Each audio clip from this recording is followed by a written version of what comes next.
네, 민주당과 정부 청와대가 다음 달 안에 4차 재난지원금을 우선 선별 지급하기로 하고 본격적인 논의에 들어갔습니다. 여야가 50여일 앞둔 보궐선거 경선 레이스에 본격 돌입했는데요.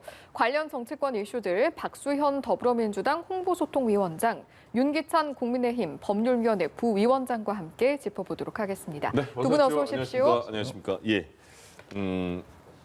설 명절이 끝났고 이제 그러면 다 설 명절 민심 어떻다 이런 각 당마다 정치권에서 평가가 나오는데 그 타이틀이 다 똑같아요. 엇갈린 평가라고 하거든요. 어떻게 민심에 대해서 왜 이렇게 항상 엇갈린 평가가 나오는지 먼저 민주당은 어떤 평가를 내리셨습니까?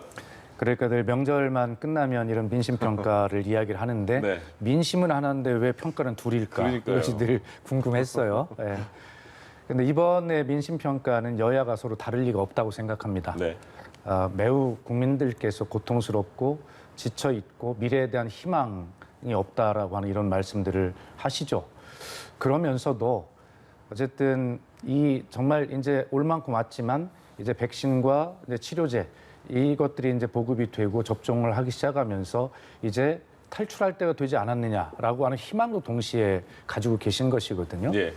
그래서 사실 이번 설에는 그 친지나 고향의 방문마저도 국민들께서 양보해 주시고 그리고 협조를 해 주셨잖아요. 그렇게 보면 대체로 작년 설에 비해서 고속도로 통행량만 보더라도 한 14%가 감소를 했고요. 네. 수송 실적으로 보면 전년 동기 대비해서 한 46%가 감소를 했다는 통계가 이미 나와 있어요. 그만큼 국민들께서 이 어려운 시기를 빨리 좀 힘들지만 고향을 방문하는 것도 참아가면서 빨리 이기고 탈출해보자라고 하는 강한 희망을 말씀하시는 것 아니겠습니까?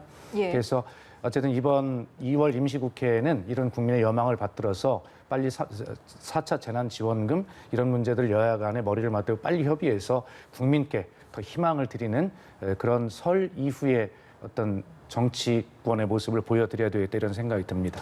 국민의힘은 이번 설의 민심을 어떻게 받아들이셨습니까? 제가 보기에는 양당이 전하는 민심은 똑같았다고 봐요. 네. 그러니까 진단은 똑같았어요. 예. 민생과 경제가 어렵다. 이 부분에 대해서는 다 똑같이 양당이 얘기를 하고 있습니다. 그런데 그 민심의 저변에 깔려 있는 현 집권당에 대한 기대가 있느냐 없느냐에 대한 평가가 좀 엇갈린 거죠. 네. 국민의힘 입장에서 보면 현 정부에 대해서 기대가 많이 없더라. 이젠 기대하지 않는다는 겁니다. 능력이 있든 없든 의지가 있든 없든 이제는 현 정부에 대해서 기대하는 국민들이 많이 줄었다. 이런 국민적 의식을 전한 거고요. 예를 들면 민생 경제에 대해서 정책적 방향 전환을 하지 않고 있고 예. 그리고 공정과 정의라는 부분도 지금껏 추구해온 인사나 여러 가지 정책을 통해서 볼 때 크게 기대하기 어렵다. 이제는 마지막으로 헌정제도에 대한 어떤 존중에 대한 정치권의 여권의 의식도 국민들이 볼 때는 조금 문제가 있다. 이런 세 가지 측면에서 보면 국민들이 이제 민주당에 대한 기대를 많이 접지 않았느냐라는 것이 예. 국민의당의 평가죠. 예. 또 설 연휴 사이에 4차 재난지원금 지급에 대한 방향도 좀 잡혔습니다. 우선 선별 지급을 먼저 하기로 결정이 됐는데 사실 앞으로 풀어나갈 어떤 논의 과정이 더 중요할 것 같거든요. 어떻게 풀어나가야 할까요? 그렇습니다. 이 문제에 대해서 오해가 좀 계신 부분이 있는데요. 네. 이낙연 당대표가 국회 대표연설을 통해서 선별과 보편 지급을 동시에 하는 것으로 이렇게 오해들을 하고 계신데 예. 어제도 이 대표가 분명히 밝혔어요. 그 당시 연설하신 내용을 보면 어쨌든 이 정말 3차 이 대유행 시기에 굉장히 피해를 본 계층이 더 깊어지고 많아졌거든요.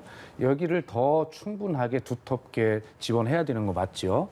그러면서도 이제 백신이 접종이 되기 시작하면 코로나가 진정이 돼가기 시작하고 그런 측면에서는 전체적인 경기 진작을 위한 대책을 함께 내세워야 되기 때문에 네. 그때는 이제 전 국민 보편 지원이 우선 그 유효한 수단이 되는 것이죠. 그래서 그것을 동시에 우리가 생각을 해야 된다는 말씀이셨는데 이번에 이제 여러 가지 정부와의 협상을 통해서 이제 시차 편성인 것이죠.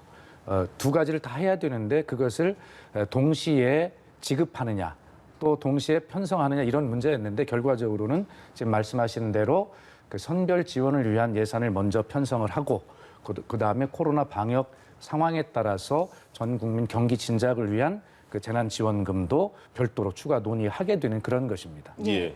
야당 입장에서는 4차 재난지원금 좀 어떻게 풀어나가야 한다고 보십니까? 일단 먼저 이낙연 대표님의 그 방향에 대해서 약간 저는 변했다고 보고요. 네. 그것이 이제 선거가 어느 특정 시점에 예정돼 있기 때문에 그 선거에 일단은 재난지원금을 기왕 지급할 거면 누구라도 선거 이전에 지급하고 싶어하는 마음은 동일할 겁니다. 어쨌든 그 선거 일정에 맞추다 보니까 예전에 이렇게 말씀하셨거든요. 추경안을 논의할 때 함께 하겠다라는 취지로 말씀하셨어요. 그러니까 결국은 지급 시기가 달라진다 하더라도 예. 그 해당 재난 그 재정의 규모라든가 이런 부분들은 미리 다 정해놓겠다라는 취지로 국민들이 이해했단 말이죠. 그래서 약간 변화된 것 같고 재난지원금의 문제는 사실은 그 재난을 어떻게 그 재정을 어떻게 확보할 것인지가 문제예요. 네. 예를 들면은 다 드리고 싶죠. 그러니까 보편 지급을 하고 싶지만 재정의 규모가 많이 들어가기 때문에 빚을 내서 할 수는 없는 거거든요. 그래서 김태년 원내대표께서 이것을 아마 기존 예산을 구조조정을 통해서 하겠다고 했는데 그때 시간이 많이 걸려요. 구조조정하게 되면 이미 집행되지 않은 재산이기 때문에 이 부분은 상당히 논의가 많이 필요합니다. 예. 추경안을 짤 때. 그렇다면 목적세에 쓰이고 지금 쓰이지 않은 부분이 많이 있어요. 교육세 같은 경우에는 네. 원래 1982년도에 도입이 된 한시세인데도 불구하고 아직까지도 이게 연 한 4조가량 거칩니다. 그런데 네. 학생들은 많이 줄기 때문에 2월 대간의 불용 예산이 연 한 4조 정도, 2, 3조 되는 것 같아요. 전체 규모로 보면 예. 목적세. 그렇다면 이 목적세를 일반 회계로 전환시켜서 쓰는 방법 등을 강구해서 좀 더 두텁게 보호하고 싶으면 어쨌든 지원하는 액을 늘려야 될 거 아닙니까? 그렇다면 끌어다 쓸 수 있는 재산을 발굴해야 되고 재원을 이 재원 확보 차원에서 좀 더 고민을 한 끝에 이것이 만약에 가령 다음 선거 이전에 지급이 안 된다 하더라도 어쨌든 여당 입장에서 책임 있게 그 보호하는 그러니까 지급 대상에 대한 면밀한 검토, 그다음에 지급 효과에 대한 면밀한 검토 이런 것들을 확실히 한 뒤에 지급하겠다라고 방침을 밝히는 것이 그것이 순서가 아닌가라는 생각을 예. 합니다. 말씀하신 내용 중에 이제 민주당 이낙연 대표가 본래 선별 지급 그리고 보편 지급을 동시에 하자는 입장이었잖아요. 좀 입장이 바뀐 것 같다라고 말씀을 해주셨는데 이 부분은 어떻게 아니 평가하십니까? 그러니까 분명하게 당대표 연설에서도 이야기를 하고 있거든요. 전 국민 재난지원금은 그러나 코로나 방역 상황에 따라서 한다고 이렇게 분명하게 이야기를 하고 있는데 그것을 동시에 한다라고 이렇게 이제 오해를 하고 있는 것이죠. 그래서 아까 제가 말씀드린 대로 윤기찬 부위원장의 말씀이 옳으신 말씀이세요. 국민이 들으시기에는 예산은 먼저 다 확보를 해놓고 지급은 나중에 시차를 두고 지급을 하더라도 먼저 예산을 편성한다 이런 의미로 이제 받아들이셨을 건데 예. 두 가지가 다 가능한 일입니다. 예. 그래서 지금 이제 우리 국민의힘에 좀 부탁을 드리고 싶은 것은 윤현 부위원장님께서 좋은 의견 말씀해 주셨어요. 이 재원의 문제인데 이 재원이라는 것이 기존 예산안의 세출 구조조정을 통해서 할 수 있는 부분이 있고 한계가 있으면 우리 김태년 원내대표 분명히 이야기를 했지만 추가적인 국채 발행은 어쩔 수 없다라는 입장을 가지고 있는 것이죠. 그래서 국민의힘이 좀 여당을 비판하고 하시는 것은 좋지만 그것을 이런 측면에서는 국난의 시기에서는 여당과 함께 손을 맞잡아 주시는 비판이어야지 여당의 안에 무조건 반대하는 비판은 안 된다라는 말씀을 드리고 싶고요. 그런 좋은 의견들을 잘 말씀해 주셔서 빨리 속도를 낼 수 있도록 그래서 2월 임시국회에 추경안을 제출하고 3월 임시국회 새로 열리든가 해서 거기서 처리를 빨리 할 수 있도록 이렇게 해주고 그다음에 선거를 앞둔 시기의 문제를 자꾸 말씀하시는데 그러면 백신이나 치료제도 선거 끝나고 하라는 그런 말씀으로밖에 국민은 이해 안 하시거든요. 그래서 이런 문제를 어떻게 선거를 가지고 시기를 조율할 수 있겠습니까? 그것은 좀 과도한 오해다라는 말씀을 좀 드리고 싶습니다. 제가 그 부분 잠깐 반론드리면 선거 전후에 상관없죠, 사실은. 그것이 네. 면밀히 검토가 됐다면. 그런데 야당에서 문제 제기하는 것은 이제 졸속을 문제 제기하는 거예요. 예를 들면 일반 예산 심사 편성할 당시에도 충분히 늘 수 있는 거였어요. 그 당시나 지금이나 코로나에 대해서 똑같이 위중한 시기였거든요. 예. 그렇다면 일반 예산을 편성하고 심사할 때 분명히 야당에서 백신도 넣자고 했는데 그때 안 넣었다가 다시 들어간 거 아니겠습니까? 그다음에 그때 3차 재난지원금에 재원이 됐던 목적 예비비 같은 경우에도 원래 3조 정도 편성이 돼 있는데 야당이 더 편성하자라고 해서 3조 이상 더 편성해서 8조가 된 거예요. 예. 이렇게 야당이 주장하니까 받아들여주는 건 감사하지만 그때는 전혀 손 놓고 계시다가 똑같은 시기였는데도 불구하고 지금에 와서 추경을 다시 편성한다는 거예요. 두 번째 편성입니다. 이미 예산 이후에. 네네. 이런 이제 졸속을 말씀드린 거예요. 지금도 마찬가지입니다.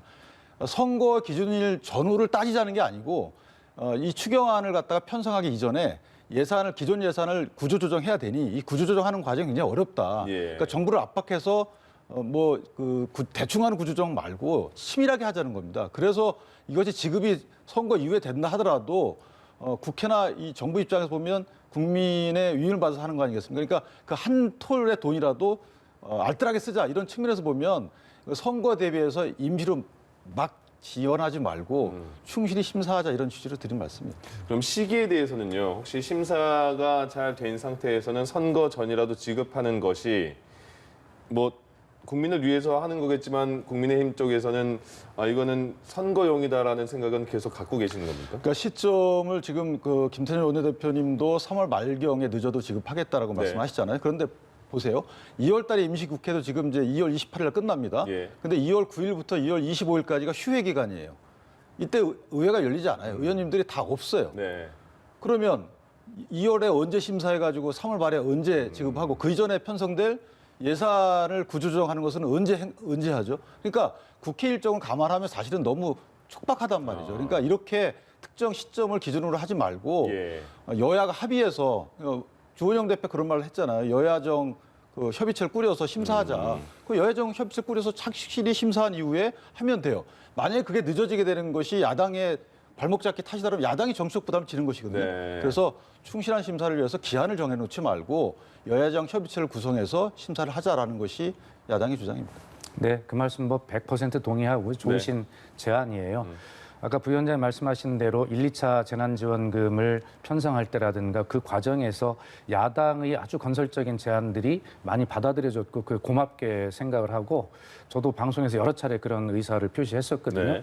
바로 이런 것이 진정한 여야 협치이다 이런 말씀을 꼭 드리고 싶고 그다음에 이번 재난지원금 같은 경우는 이미 우리가 1, 2, 3차 재난지원금을 편성했던 기준이 있고 다 경험들이 있거든요. 매뉴얼이 있고 예. 이제 그런 것에 따라서 조금씩 조정하고 더 어떤 어느 곳이 더 깊어졌는지 상처가 이런 것들을 좀 자세히 들여다보면 되거든요. 그래서 윤 부위원장님의 염려는 알겠지만 지금 그렇게 시기적으로 우리가 그렇게 막 급박하게 졸속으로 하는 것은 아니다. 그리고 의원님들이 의사 일정에 임하지 않는 그런 과정에도 당정은 충분하게 머리를 맞대고 밤을 새워서 토론하고 있다. 이런 말씀을 드리고 예. 야당에게 충분히 설명을 드리고 그렇게 처리할 시간이 있을 것이라는 말씀을 드립니다. 예.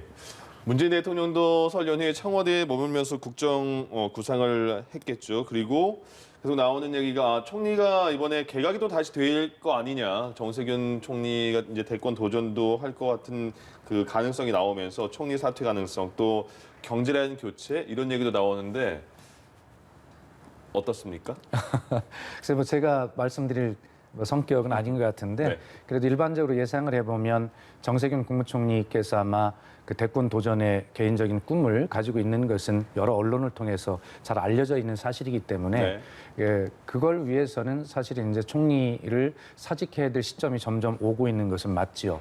그리고 굉장히 그 짧은 시간 재직하신 것 같지만 이 국난에 준하는 이 코로나 시대에 그를 총괄 지휘하는 컨트롤 타워로서 굉장히 또 경무에 지치시기도 했을 겁니다. 예. 또 홍남기 경제부총리 같은 경우는 이제 조금 시간이 며칠 지나면 역대 아마 최장수 경제부총리를 기록하게 될 만큼 네. 너무 혹사를 당한 것도 맞아요. 그래서 뭐 당정 간의 엇박자 이런 것 때문에 교체하는 것이 아니라 이미 감당할 상황을 넘어선 것 같습니다. 예. 그래서 아마 그런 시기에 이번 재난지원금이나 이런 문제가 잘 어떤 앞이 여러 가지가 이제 정리가 되면 그런 부분들이 뭐 개각 요소 이런 부분들은 좀 있어 보이는 것 같습니다. 사표도 한 2번 정도 표명을 했는데 대통령이 계속 신뢰의 모습을 보여줬잖아요. 근데 그것은 이제 신뢰이기도 하지만 예. 한참 코로나와의 전쟁 중에 네. 그 경제 수장을 교체한다는 것은 굉장히 혼란을 가져올 수 있기 때문에 예. 그런 안정성과 연속성 측면에서 그 업무를 계속 할 수밖에 없었고 그만큼 개인적으로 피로도도 너무 겹쳤을 겁니다. 그럼 그거는 어떻게 생각하죠? 지금 청와대 개각에 대해서 경제라인 교체가 언급이 나오고 있잖아요. 어떻게 보세요? 근데 그 필요성에 경제라인 대해서. 중에 어쨌든 정책실장에 대한 그 김상조 정책실장. 교체 요구는 민주당에서 있었던 걸로 지난번 1월 달경에 그때 사표를 냈는데 노영민 실장하고 민정수석만 사표가 수리되고 반려가 됐잖아요. 그러니까 아마 시기가 경제부총리와 같이 교체할 가능성이 크다 이렇게 생각이 되고요. 그다음에 현재 청와대에서는 민정수석실 산하의 법무비서관과 민정비서관 사표를 낸 상태예요. 예. 그렇기 때문에 인사는 있을 것 같고 인사하는 김에 아마 마지막 그러니까 18명 장관 중에 9명이 교체된 상황이니까 나머지 뭐 고용노동부 장관 등 산업부 장관 등 이런 분들은 아마 교체 대상이 되지 않을까 싶습니다. 그렇지만 예. 이런 교체 인사가 사실은 정책 기조 변경을 위한 인사로 보기는 어렵다는 거죠. 그래서 개인적으로 국민을 위한 인사라기보다는 다른 용도 목적이 있는 것이 아닌가라는 생각이 듭니다. 예. 한다면. 앞으로의 상황이 어떻게 흘러갈지 좀 관심을 가지고 지켜보도록 하고요. 보궐선거 이야기로 넘어가 보도록 하겠습니다. 네. 민주당의 박영선 후보와 우상호 후보 오늘 첫 TV 토론이 지금 예정이 돼 있는데 이를 앞두고 어제 약간의 신경전이 좀 있다고 들었습니다. 어떤 내용입니까? 예, 이제 본격적인 이제 정책 경쟁으로 들어가면서 예. 이제 이 서울시장 이 재보궐선거의 흐름을 야당이 지금까지는 야권이 주도해왔지 않습니까? 단일화 흐름으로. 이제부터는 정책의 흐름으로 여당이 이 주도할 변곡점이 이제 오늘부터 될 것이다. 이런 생각이 들고 아마 그 예고편을 살짝 국민께 보여드린 것이다. 이런 생각이 듭니다. 예. 지금 야권은 단일화라고 하는 정치 공학적인 접근 때문에 사실은 막 소문난 잔치에 먹을 것이 많은 것처럼 보이지만 소문난 잔치에는 원래 먹을 게 별로 없다고 합니다. 그래서 이제부터는 여당이 좀 출발은 늦었지만 예. 그리고 저희들이 좀 여러 가지 서울 시민께 국민께 좀 송구스러운 마음을 가지고 임해야 되는 선거임에는 틀림없지만 그렇다 하더라도 1,000만 서울 시민의 미래를 책임져야 되는 그런 후보를 낸 것이기 때문에 책임 있게 그런 정책 논쟁으로 경쟁으로 이 전체의 흐름을 야권을 포함해서 이끌고 가는 그런 예. 집권 여당의 역할이 시작이 된다. 이렇게 말씀드리겠습니다. 예. 오늘을 포함해서 이제 5번의 TV 토론, 라디오 토론이 예정이 돼 있는데 지금까지는 여론조사를 보면 박영선 후보가 앞섰거든요. 이제 야당 입장에서 보셨을 때 향후 이런 토론 과정을 통해서 좀 분위기가 반전될 수 있으리라고 보시는지요? 그래서 워낙 지지율 차이가 많이 나는 상태라서 지금 이재명 지사를 향한 여러 가지 여권 일각의 또 문제 제기 저는 맞물린 거라고 봅니다. 네. 예를 들면 박영선 후보에 대한 어떤 정책성 문제를 삼는 거거든요. 민주당 다운 또는 민주당 정신 뭐 이런 얘기를 합니다. 네. 노무현 대통령과 나라를 위해 열심히 싸웠던 이런 민주당 정신을 언급하고 우상호 후보의 경우에는 그러니까 민주당 다음에 어떤 의미인지 모르지만 이런 정체성과 관련된 공격을 한다는 것은 이제 내부에서 권리당원에 호소하기 위함 아니겠어요? 그렇지만 이것이 장기적으로 보면 민주당 내의 어떤 권력 다툼의 서막일 수 있는 것이다라고 생각이 됩니다. 왜냐하면 지금 많이 앞서고 있는데 야당 후보 대비 볼 때 크게 앞서는 분은 아니에요. 박영선 후보가. 야당의 후보 전체 지지도를 합산하면 오히려 뒤지고 있거든요. 그러면 상당히 민주당 입장에서는 서울시장에 대해서 안정권이 아님에도 불구하고 자당 내 후보가 공격하는 것을 민주당이 용인할 것인가. 그럼에도 용인하지 않는다는 것은 뻔한 거거든요. 예. 그럼에도 불구하고 공격을 한다는 것은 사실은 또 다른 어떤 정책적 갈등 내지 노선 갈등이 불거져 나오는 게 아닌가라는 생각이 들고요. 예. 정치 발전을 위해서는 사실은 정책에 대한 비판 내지 공격은 가능할 수 있어도 정체성과 관련된 공격은 사실 맞지 않다. 저는 개인적으로 생각합니다. 지금 윤 부위원장님께서 지금 오해를 하고 계신데 네. 정체성 공격이 아닙니다. 민주당답지 않다라고 얘기한 건 딱 하나를 정책 중에서 꼽은 건데 예. 박영선 후보가 21분 컴팩트 시티를 공약하면서 그중에 여의도의 그 도로를 지하화하고 그 위에 공원 같은 것들을 만들어서 예를 들어서 뭐 수직 뭔가 이런 것도 하면서 네. 거기에 뭐 점심을 먹으러 나온 그런 어떤 직장인들, 서울 시민들이 거기에서 여러 가지 좀 힐링도 할 수 있는 이런 것들이 이제 한 공약을 말씀하셨거든요. 예. 근데 우상호 후보는 지금 이 코로나 시대에 그것이 너무 좀 한가해 보이는 것 같다. 우리 민주당은 좀 더 소외되고 어려운 곳에 고통을 받는 이런 서민들을 위한 정당인데 그런 정당의 공약으로 보면 조금 한가해 보인다는 소리를 들을 수 있지 않겠냐라고 네. 하는 이것이 정책 경쟁이지 지금 말씀하신 대로 정체성 공격이 전혀 아니다는 말씀 드립니다. 알겠습니다. 이게 뭐 오늘 토론을 할 테니까요. 예고편은 여기까지만 저희가 말씀드리고요. 그리고 지금 국민의힘도 1대1 토론은 계속 오늘부터 예정돼 있잖아요. 부산하고 서울하고 네. 계속 예정돼 있는데 지금 언론 기사는 계속 국민의힘 토론이 아니고 금태섭, 안철수, 단일화 토론 무산 이렇게 나오거든요. 이제 제3지대에 있는 두 분이 1일부터 단일화 합의했고 보름이 지났고 보름 후에는 또 둘 중에 한 명이 결정돼야 되는데 계속 제3지대에서부터가 좀 삐걱대는 거 아니냐 어떻게 평가하세요? 그러니까 어쨌든 저는 개인적으로 네. 당의 입장이 아니라 개인적으로 보면 안철수 후보와 금태섭 후보 사이의 단일화 문제는 사실은 지지율에 걸맞는 포션을 요구해야 된다고 생각을 합니다. 네. 그러니까 지금 많이 앞서는 후보에 대해서 좀 뒤지는 후보가 공격성 어떤 제안을 하는 것은 이해가 되는데 예. 합의 과정은 똑같은 거거든요. 그래서 좀 더 무리한 요구를 하는 게 아닌가 금태섭 후보가 이런 네. 생각이 들고 다만 그렇지만 결국은 합의에 이를 거라고 생각을 해요. 예. 왜냐하면 두 분 입장에서 단일화가 안 되게 되면 지금 국내힘 입장은 경선이 거의 다 진행이 돼가고 있는 상황이기 때문에 네. 또 다른 경선 절차를 진행하기 쉽지가 않아요. 예를 들면 국내힘 후보에서 특정 후보가 선출이 되고 그다음에 안철수 후보와 또 한 번 경선을 하고 금태섭 후보가 또 한 번 경선을 하는 이런 일은 사실 어렵거든요. 네네. 또는 국민의힘 후보와 안철수, 금태섭 후보 3자 경선이 되면 안철수 후보가 더 힘들어져요. 그렇기 때문에 여러 가지 정치공학적 생각까지 덧붙인다면 예. 두 분 간에 어쨌든 TV 토론이 지금은 무난히 진행되고 있지 않지만 결국은 단일화할 것이다 이렇게 생각합니다. 그러면 분위기는 추세는 어떻게 보세요? 지금 안철수 후보가 처음에 굉장히 높은 지지율을 받았었는데 국민의힘 주자들과의 대결에서는 점점 경선이 국민의힘이 흥행이 돼 가면서 나중에 단일화될 때 국민의힘 쪽에서 후보가 나올 수 있겠다 이런 생각 많이 하십니까? 국민의힘 측에서 후보가 나와야 된다고 생각을 하죠. 예. 당위적인 생각인데 예. 그리고 안철수 후보에 대한 지지율도 박스권에 갇혀 있는 상태고 그다음에 안철수 후보에 대한 지지를 보내시는 분들의 성향도 사실은 국내당 지지층이 많이 있어요. 그러니까 국내힘의 후보가 결정이 되면 그쪽으로 아마 몰아줄 거예요. 예를 들면 두 분 중에 어느 분이냐. 그러니까 이분 따로 할 경우에는 안철수 후보만을 더욱더 지지하는 분들은 거기에 더해서 플러스 알파가 되는 거죠. 그것이 한 5%, 6%, 7%가 되는 거고 나머지 분들은 다 국민의힘 후보를 지지할 거예요. 그렇기 때문에 결국 두 후보가 붙게 되면 국민의힘 후보에게 좀 더 많은 조직적 표가 가지 않을까라고 생각을 하고요. 예. 금태섭 후보와 안철수 후보의 TV 토론의 승자는 지금 금태섭 후보가 얘기하는 것처럼 안철수 후보가 그렇게 많이 밀릴 거라고 생각하지 않습니다. 왜냐하면 금태섭 후보도 준비한 기간이 본인은 막 길다고 하지만 사실은 그 짧은 기간에 서울시장으로서 공약을 예. 토론을 통해서 입증할 만큼 또 이길 만큼 낼 수 있는 기간이 아니었어요. 그래서 제가 볼 땐 토론을 하는 것이 금태섭 후보에 꼭 유리한 것은 아니다 이렇게 생각합니다. 알겠습니다. 네. 야권에서 또 이런 이야기도 나왔습니다. 서울시를 연립정부 형태로 공동 운영하자 이런 이야기인데 이건 어떻게 나온 이야기입니까? 이건 역사가 길죠. 사실은 이 공동 연립정부, 뭐 시민 연합정부 이런 부분들은 주로 진보층에서 많이 나왔던 부분들이에요. 이전에 문재인 대통령이 출마했던 대선 2012년도에도 문재인 대통령이 안철수 후보에게 제안했던 부분이에요. 공동정부. 그다음에 97년도 DJP 연합도 있었고요.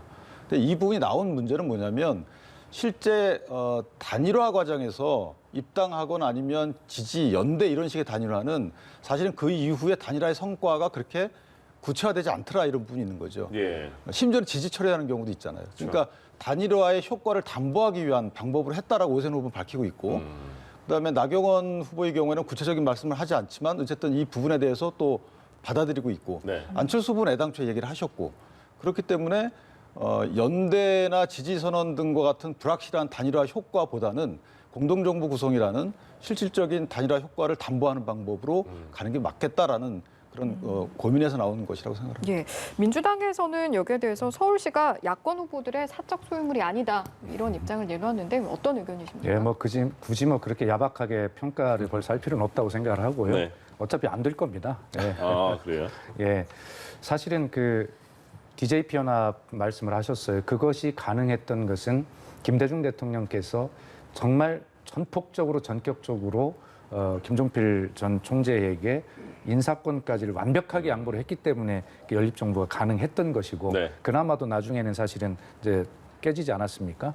근데 지금 이 얘기하는 서울시 공동 연립 정부 뭐 이 문제는 저는 그렇게 봅니다. 단일화 협상이 지지부진하고 하기 때문에 그런 단일화를 추동하기 위한 하나의 그런 방법론으로 나온 것이지 이거야말로 졸속이고 준비되지 않은 그야말로 그런 말뿐이죠. 뭐 이런 것이고 그래서 뭐 저는 뭐 이런 것들이 이 서울시 이번 보궐선거의 큰 흐름에 어떤 뭐 영향을 미친다거나 현실화된다거나 할 가능성은 없다고 봅니다. 좀 얘기가 빗나간 얘기지만 아까 윤기천 부위원장님께서 개각 또 청와대 인사교체 이런 말씀하시면서 그렇다 하더라도 정책의 기조를 바꿀 가능성이 없다 이런 말씀을 주셨는데 예. 저는 뭐 그렇게 생각을 해요.